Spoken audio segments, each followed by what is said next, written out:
Assalamu alaikum. In this video we will discuss the morphology of Hashimoto thyroiditis और Graves disease. दोनों की morphologies जो है वो हम कंपैरिजन में डिस्कस करेंगे, ठीक है, जिसकी वजह से हमें आसानी होगी रिटेन करने में। और यही दोनों जो है वो हमारे पास मोस्टली जो है वो क्वेश्चन में पूछी जाती हैं एससीक्यू में।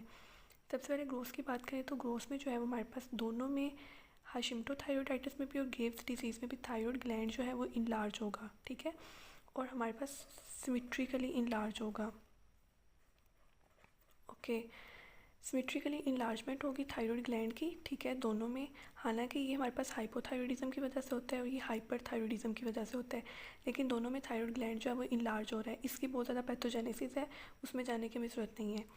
उसके अलावा जो ग्रेव्स डिसीज़ है उसमें एक चीज़ और आपने याद रखनी है कि यहाँ पे जो है वो हमारे पास डिफ्यूज़ हाइपरट्रोफी और हाइपरप्लेजिया हो रहा होता है। आप दो पॉइंट्स याद रखें कि हाइपरट्रोफी और hyperplasia of follicular epithelial sales जो है वो हमारे पास ग्रेव्स डिजीज़ में हो रहे होते हैं, ठीक है। अब यहाँ पे हाइपरट्रोफी और हाइपरप्लेजिया क्यों हो रहा है? क्योंकि फोलिकुलर एपिथेलियल सेल्स जो है हमारे पास T3 T4 बना रहे हैं, तो जिसकी वजह से उनकी हाइपरट्रोफी और हाइपरप्लेजिया हो रहा है, ठीक है। और यहाँ पे जो है हमारे पास थायराइड ग्लैंड जो है वो सिमेट्रिकली इनलार्ज है और यहाँ पे भी सिमेट्रिकली इनलार्ज है। यहाँ पे आपने एक एक्स्ट्रा चीज़ याद कर लेनी है, हाइपरट्रोफी और hyperplasia of follicular epithelial sales. Next जो है वो हम बात करेंगे माइक्रोस्कोपिक फीचर्स की।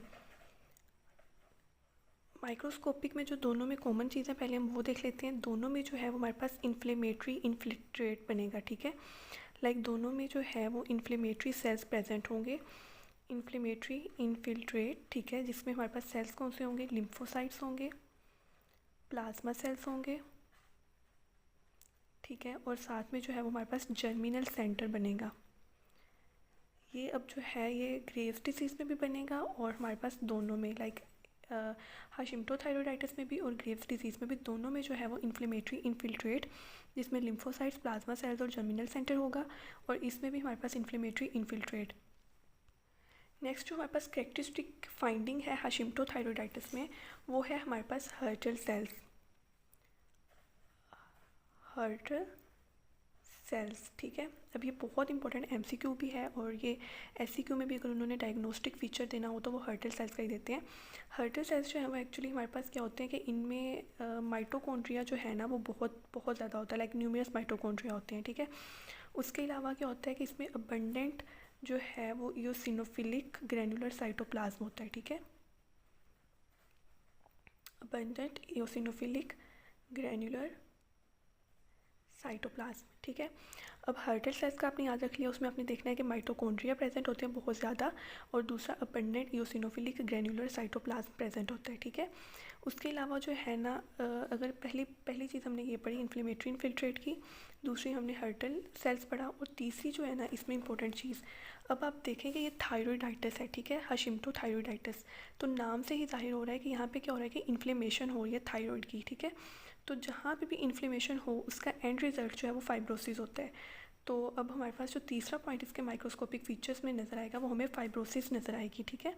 तो हाशिमोटो थायराइडाइटिस में जो है माइक्रोस्कोपिक फीचर्स में इन्फ्लेमेटरी इन्फिल्ट्रेट जो कि ग्रेव्स डिजीज़ में भी प्रेजेंट होते हैं, हर्टल सेल्स जो है इसकी कैरेक्टरिस्टिक फाइंडिंग है, उसमें माइटोकॉन्ड्रिया बहुत ज़्यादा होता है, उसके अलावा अबंडेंट इयोसिनोफिलिक ग्रैनुलर साइटोप्लाज्म होता है, और fibrosis that is the end result of inflammation. Next जो है वो हम ग्रेव्स डिसीज़ की बात करें तो ग्रेव्स डिसीज़ में एक तो पॉइंट हमारा पहला यही है इन्फ्लेमेटरी इन्फिल्ट्रेट वाला, ठीक है। दूसरा आपने दो पॉइंट्स एक मेजर याद रखने हैं कि इसमें पेपिलाज होते हैं, पेपिला जो है वो फिंगर लाइक प्रोजेक्शंस होती हैं। तो यहाँ पे जो है हमारे पास पेपिलरी इनफोल्डिंग्स प्रेजेंट होती है, पेपिलरी इनफोल्डिंग्स जो है वो ये फिंगर लाइक प्रोजेक्शंस प्रेजेंट होते हैं, ठीक है। और पेपिलरी इनफोल्डिंग्स कैसे बनती हैं कि जो हमारे पास फोलिकुलर एपिथेलियल सेल्स है ना वो टॉल होते हैं, दूसरा हमारे पास कोलमनर होते हैं, और तीसरा पॉइंट जो है वो क्राउडेड होते हैं, ठीक है। तो जब ये क्राउडेड होते हैं ना तो ये हमारे पास जो अपीयरेंस देते हैं वो ये पेपिलास की अपीयरेंस देते हैं। तो हम इसको ये लिखेंगे कि जो follicular epithelial cells are tall, columnar and crowded result in the formation of papillae, ठीक है। तो ये पेपिला जो है वो हमारे पास इन सेल्स की क्राउडिंग की वजह से बनते हैं। नेक्स्ट है हमारे पास थर्ड पॉइंट, जो इसका थर्ड पॉइंट है वो हमारे पास कोलॉइड के बारे में है।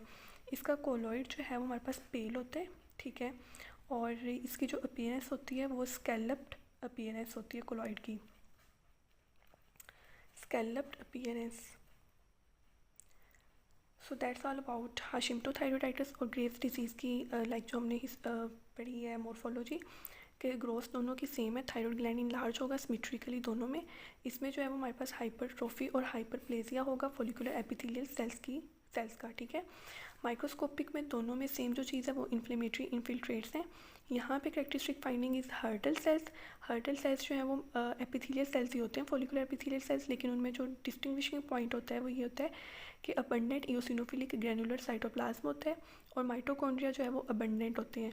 और तीसरा ये इन्फ्लेमेशन है, तो इन्फ्लेमेशन के रिजल्ट में फाइब्रोसिस होगी। और इसमें जो है हमारे पास पेपिला कैरेक्टरिस्टिक फाइंडिंग है, ठीक है। पेपिलरी प्रोजेक्शंस बनते हैं सेल्स की क्राउडिंग की वजह से। और कोलॉइड जो है हमारे पास स्कैलप्ड अपीयरेंस दे रहा होता है, ठीक है। ये एमसीक्यू के लिए भी इंपॉर्टेंट है।